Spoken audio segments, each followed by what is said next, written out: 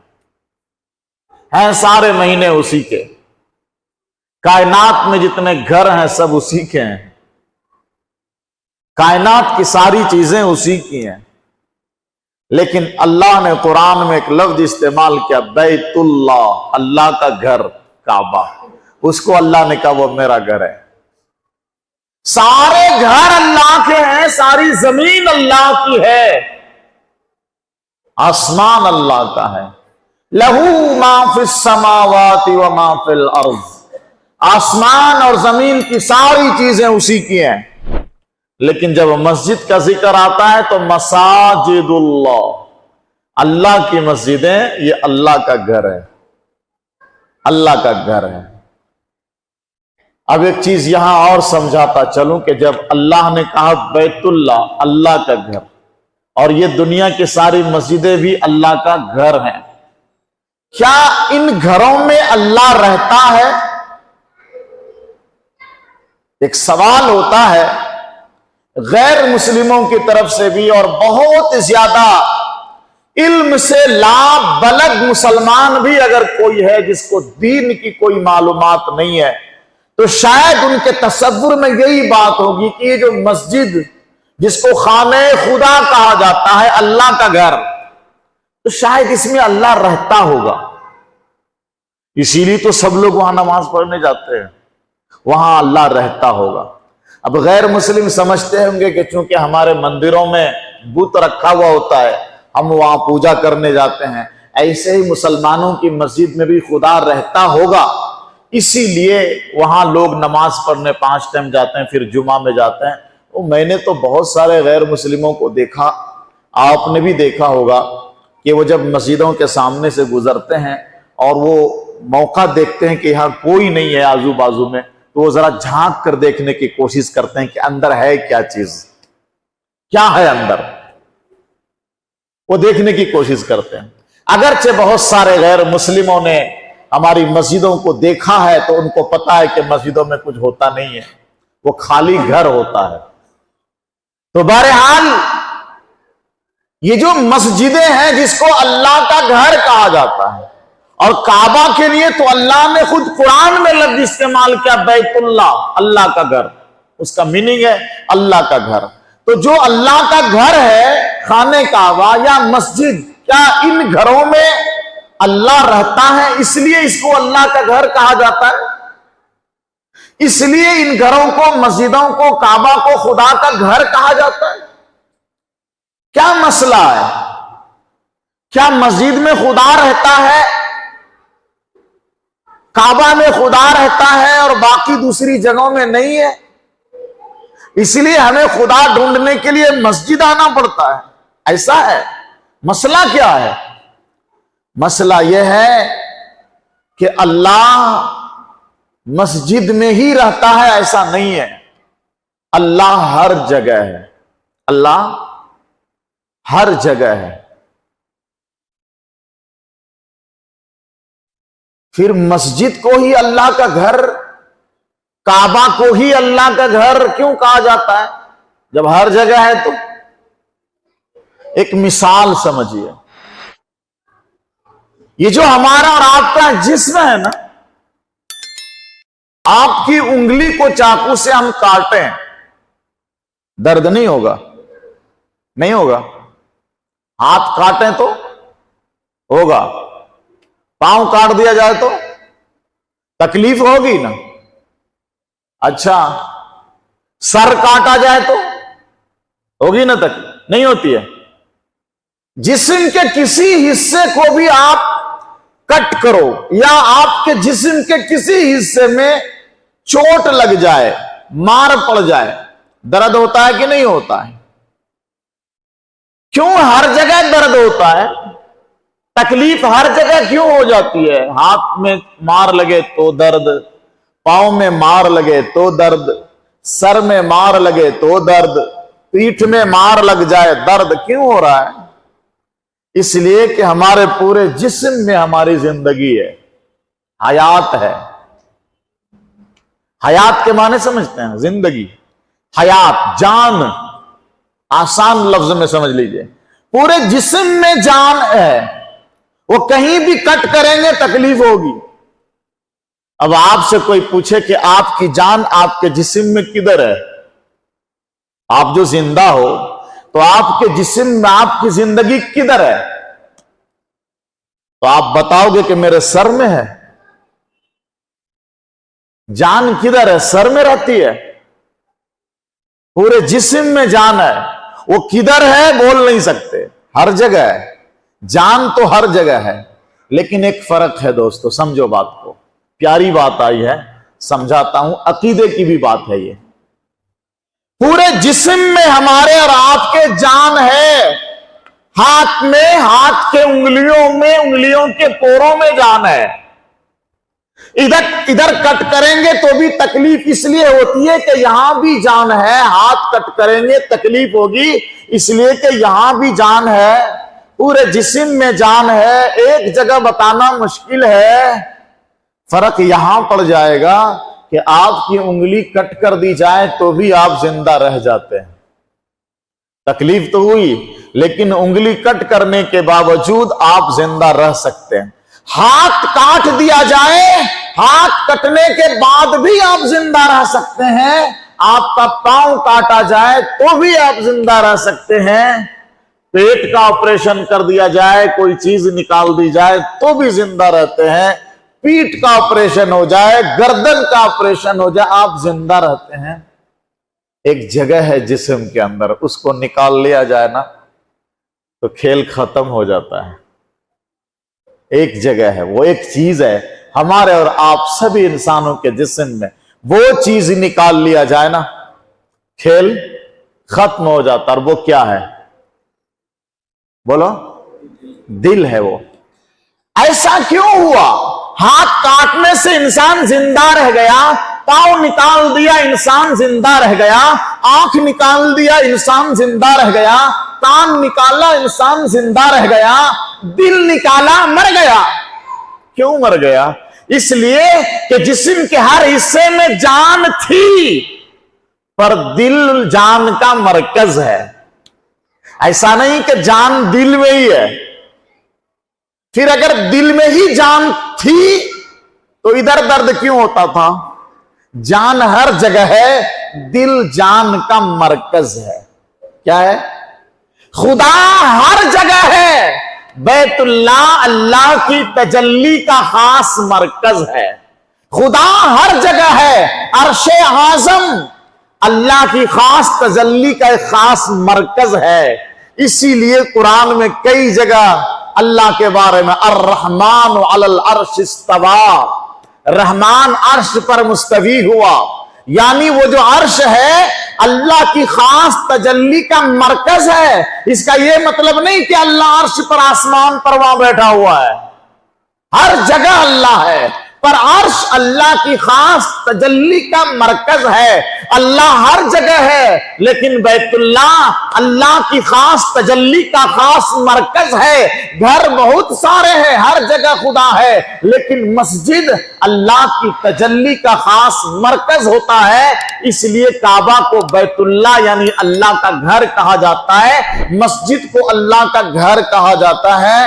اسی طرح 11 مہینے بھی اللہ کے ہیں. یہ جو ٹائم ہے, زمانہ ہے, وقت ہے 11 مہینے کا, یہ 11 مہینہ اللہ کا ہے, لیکن رمضان کی نسبت اللہ نے اپنی طرف کر لی کہ یہ میرا مہینہ ہے, میرا مہینہ ہے. ایک خاص بات اور علماء نے بیان کی ہے, اس مہینے کی یعنی رمضان کے نسبت جو اللہ نے اپنی طرف کر کے اس مہینے کے مقام کو بڑھایا ہے, اس کی وجہ کیا ہے؟ ایک بڑی وجہ تو یہ ہے کہ خود خدا نے کہا قرآن میں, شہر رمضان الذی انزل فیہ القرآن. خود خدا بیان کرتا مہینے کی عظمت کو کہ رمضان کی شان کیوں بڑھ گئی ہے, رمضان کی عظمت کیوں بڑھی ہوئی ہے. اللہ بیان کرتا ہے, کوئی مولوی نہیں, حضرت نہیں, آپ کا خطیب نہیں. اللہ رمضان کی شان بیان کرتا ہے قرآن میں, تو وجہ بیان کرتا ہے کہ رمضان کی عظمت, رمضان کی شان اتنا زیادہ کیوں ہے. تو اللہ کہتا ہے شہر رمضان الذی انزل فیہ القرآن, رمضان کا مہینہ ایسا مہینہ ہے جس مہینے میں قرآن اتارا گیا. قرآن اتارا گیا رمضان میں, رمضان بابرکت ہو گیا. آپ سمجھ سکتے ہو, تھوڑی سی باریک بات سمجھ لیں. اللہ کہہ رہا ہے کہ اس مہینے میں رمضان میں قرآن اترا, تو رمضان کی اتنی عظمت بڑھ گئی. اور کائنات کے جس انسان کے سینے پر وہ قرآن اترا, پھر وہ کائنات کے تمام انسانوں میں سب سے بڑا انسان ہوگا کہ نہیں ہوگا. اور یہی وجہ ہے کہ حضور سے پہلے قرآن جس کے ذریعے سے اللہ نے بھیجا نا, اس کا ذکر اللہ قرآن میں کرتا ہے, نزل بہ الروح الامین. اس کو روح الامین لے کر اترے ہیں. جبریل علیہ السلام کو روح الامین کہا گیا. کیا کہتا ہے اللہ؟ یہ فرماتا اللہ سارے فرشتوں کا سردار جبریل ہے. نزل بہ الروح الامین, روح الامین اس قرآن کو لے کر اترے تو روح الامین کا مرتبہ مقام بڑھ جاتا ہے. جس انسان کے سینے پر وہ قرآن اترا, کائنات کے سارے انسانوں کا سردار جناب رسول اللہ صلی اللہ علیہ وسلم بن جاتے ہیں. اچھا, اب وہ قرآن حضور کے واسطے سے صحابہ کو, صحابہ کے واسطے سے غیر صحابہ, تابعین, تبع تابعین, قیامت تک امت کے جن افراد کے سینے میں وہ قرآن محفوظ ہوگا, کائنات کے دوسرے تمام انسانوں سے وہ افضل ترین انسان ہوگا جن کے سینے میں قرآن نہیں ہے. کتنا بڑا رتبہ اور مقام بڑھ جاتا ہے قرآن سینے میں آیا تو. اور یہ ترتیب اللہ نے قرآن میں بیان کی. شہر رمضان الذی انزل فیہ القرآن, اس مہینے میں قرآن اترا, رمضان کا مرتبہ اور مقام بڑھ گیا. ایک وجہ تو یہ ہے. دوسری بات بڑی اچھی علماء نے لکھی ہے کہ اس مہینے میں ایک ایسی عبادت ہے جو اللہ اور اس کے بندے کے بیچ ایک راز ہے. اسی لیے اس مہینے میں اس عبادت کی وجہ سے اس مہینے کی عظمت بڑھی ہوئی ہے. ایک عبادت ہے اس مہینے میں جو اللہ اور اس کے بندے کے بیچ راز ہے. عبادت نماز بھی ہے, عبادت زکوٰۃ بھی ہے, عبادت حج بھی ہے, عبادت قرآن کی تلاوت بھی ہے, عبادت تسبیح پڑھنا بھی ہے. یہ سب عبادت ہے, لیکن ایک ایسی عبادت ہے جو اللہ اور اس کے بندے کے بیچ راز ہے، اور وہ روزہ ہے۔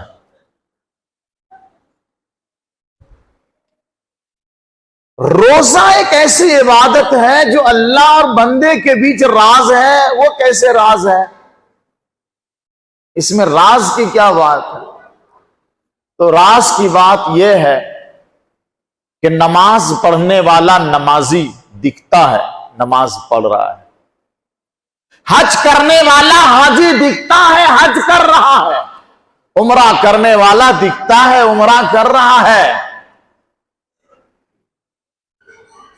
روزہ جو رکھنے والا ہے نا،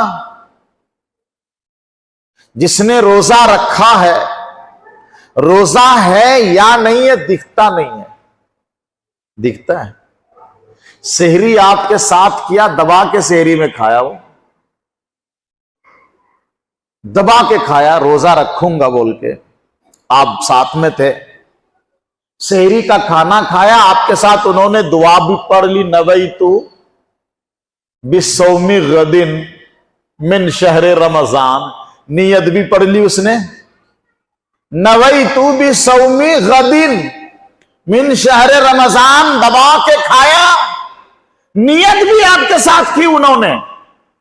فجر کو آپ کے ساتھ مسجد میں نماز بھی پڑھنے آیا، نماز پڑھ کے آپ اپنے گھر، وہ اپنے گھر، آپ نے اپنے دوست کو سمجھا سحری میرے ساتھ کیا، فجر کی نماز میرے ساتھ اس نے پڑھی ہے، میں اپنے گھر چلایا، انہوں اپنی بیوی سے ناشتہ بنوا کے آرام سے کھا رہا ہے، پراٹھے اور انڈا کی برجی پایا کھا رہا ہے، آپ دیکھنے گئے اس کو۔ اچھا جب آپ کے سامنے پھر آیا، منہ بنائے ہوا جیسے بہت بڑا روزے دار ہو، آپ کو پتہ ہی نہیں چل رہا یہ دبا کے آیا ہے۔ تو روزہ ایک ایسی عبادت ہے، معلوم نہیں ہو رہا یہ ہے کہ نہیں ہے۔ تو اگر ہے تو اس کا خدا جانتا ہے اور وہ جانتا ہے، نہیں ہے تو اس کا خدا جانتا ہے، وہ جانتا ہے۔ یہ اور بات ہے کہ ہم مسلمانوں میں بے غیرتی آئی، بے حسی آ گئی، بے شرمی آئی۔ پہلے ایسا ہوتا تھا کہ کوئی روزے دار کے سامنے لقمہ نہیں اٹھاتا تھا، اگر کسی مجبوری میں روزہ نہیں ہے تو وہ اندر جا کے کچھ کھا لیتا تھا، روزہ دار کے سامنے کوئی پانی نہیں پیتا تھا، مسلمان کھانا نہیں کھاتا تھا۔ اگر کوئی بے روزے سے ہے کسی مجبوری سے تو وہ روزے دار کے سامنے کھانا نہیں کھاتا تھا۔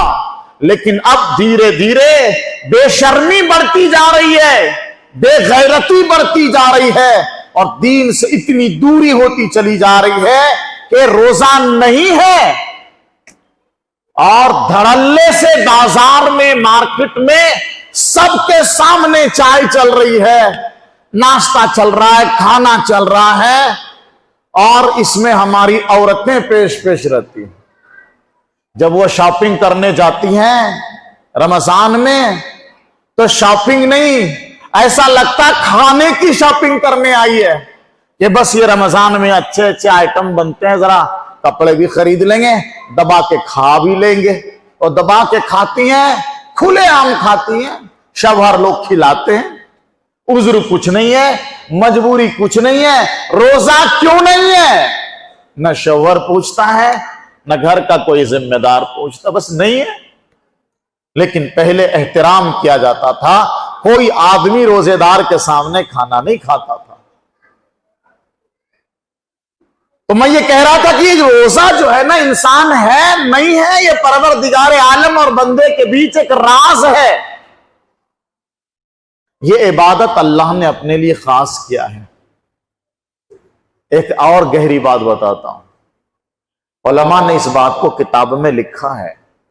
ایک مسئلہ آپ کو معلوم ہوا ہوگا تقریروں میں کہ قیامت کے دن اللہ تعالیٰ بندوں کے بیچ فیصلہ جب کرے گا نا، فیصلے کا دن ہوگا، وہ یوم الدین، مالک یوم الدین، جزا کا دن ہوگا، وہ محشر کا دن، فیصلے کا دن ہوگا۔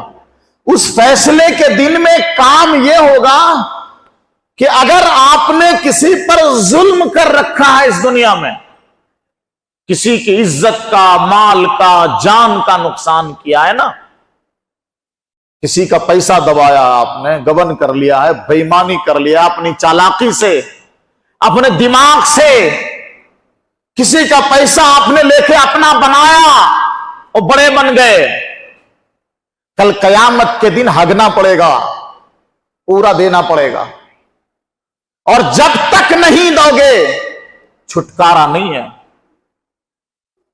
اب دینے کے لیے وہاں تو کچھ ہوگا نہیں، یہاں کروڑوں کا بنا لیے، دوسروں کا مار کے، دوستوں کا لے کے، بزنس پارٹنر کا دبا کر کے بنا لیے، گاڑیاں، مکانات، بلڈنگیں، زمین سب بنائے، مرنے کے ٹائم لے کے جانے والی چیز تو ہے نہیں، سب چھوڑ کے گئے، اور وہاں اللہ دلائے گا بدلہ، تو دینے کے لیے وہاں تو کچھ ہے نہیں، تو کیا دلائے گا اللہ بدلے میں؟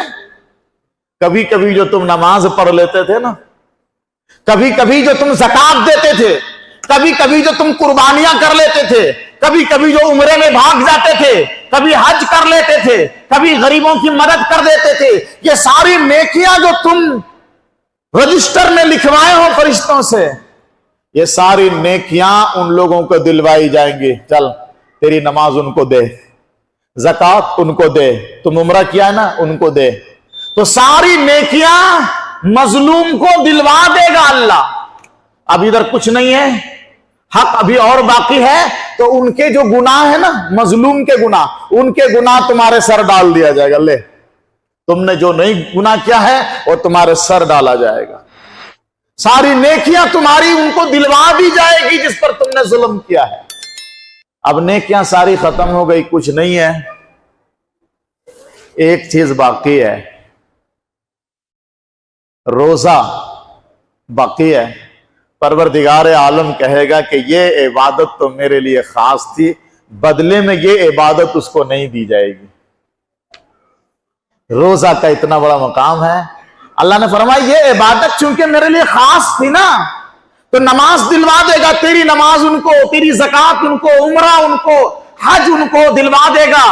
روزے کے بارے میں اللہ کہے گا روزہ چونکہ میرے اور میرے بندے کے بیچ راز تھا نا، اس لیے یہ ہم اس کو نہیں دے سکتے، یہ اس لیے راز رہ گیا کہ یہ عبادت دکھاوے سے پاک ہے، اس عبادت میں دکھاوا نہیں ہو سکتا، کوئی بندہ دکھا نہیں سکتا ہے، ریاکاری نہیں کر سکتا، اس کے اندر اخلاص رہتا ہے، اور ریاکاری والی جتنی عبادت ہوتی ہیں، دکھاوے والی، وہ ضائع اور برباد ہوتی ہیں، پر جس عبادت کے اندر دکھاوا نہیں ہے، خلوص ہے، وہی عبادت کامیاب ہوتی ہے۔ شیخ سعدی رحمت اللہ علیہ نے اپنی کتاب میں ایک واقعہ لکھا ہے کہ ایک بادشاہ کے زمانے میں ایک درویش تھا، درویش فقیر جس کو بولتے ہیں، اور فقیروں کی شان کو بہت سارے لوگ سمجھتے ہیں، جو اصل فقیر کو پہچانتے اور جانتے ہیں۔ تو بادشاہ کے زمانے میں ایک نقلی فقیر تھا، پھرتے رہتا تھا، اور اتنے تصنع کے ساتھ، بناوٹ کے ساتھ رہتا تھا، لوگ اس کو اصلی فقیر سمجھتے تھے۔ اصلی فقیر، وہ فقیر کا مطلب ہے کہ وہ اللہ والا سمجھا جاتا تھا۔ وہ آج کل کا فقیر جو ہوتا ہے نا، وہ نماز تو ایک ٹائم کی نہیں پڑھتا ہے، وہ مانگتے پھرتا ہے، وہ فقیر نہ سمجھو، فقیر کا مطلب اللہ والا۔ تو وہ نقلی فقیر بنا ہوا تھا، لیکن بناوٹ، رہن سہن ایسی تھی ان کی کہ ہر آدمی گرویدہ رہتا تھا۔ بادشاہ نے بھی عقیدت کے ساتھ ایک بار اس کی دعوت کر دی، درویش کی۔ تو جب ان کی دعوت ہوئی تو اپنے تمام وزیروں کی دعوت کی، دربار کے سارے لوگوں کی دعوت کی، سب لوگ اکٹھے ہوئے، دسترخوان، شاہی دسترخوان لگ گیا۔ اب سب لوگ انتظار میں ہیں، فقیر صاحب لقمہ اٹھائیں تو ہم لوگ بھی شروع کریں۔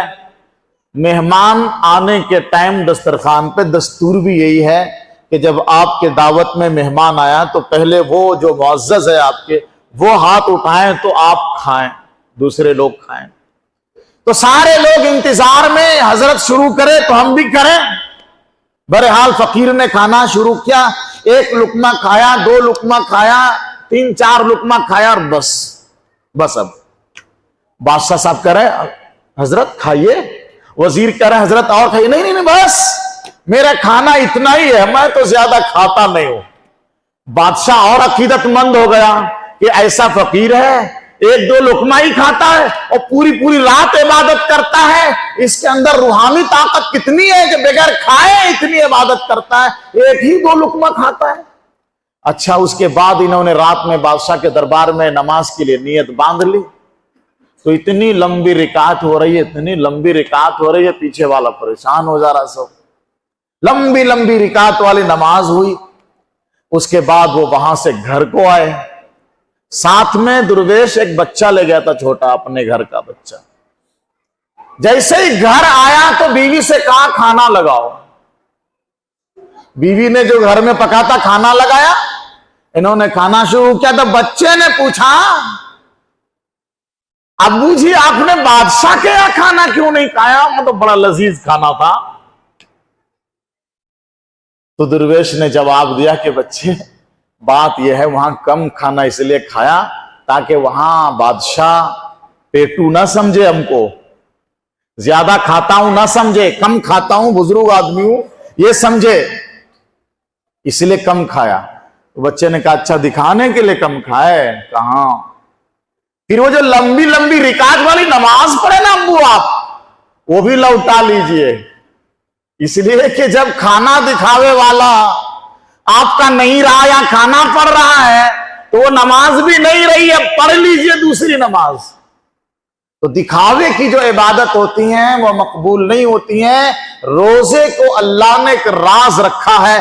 اللہ کرے اللہ ہم سب کو رمضان کی برکتیں عطا فرما دے, تمام اعمال اللہ ہم سب کے درست فرما دے, تمام گناہوں سے اس مہینے میں محفوظ رکھے.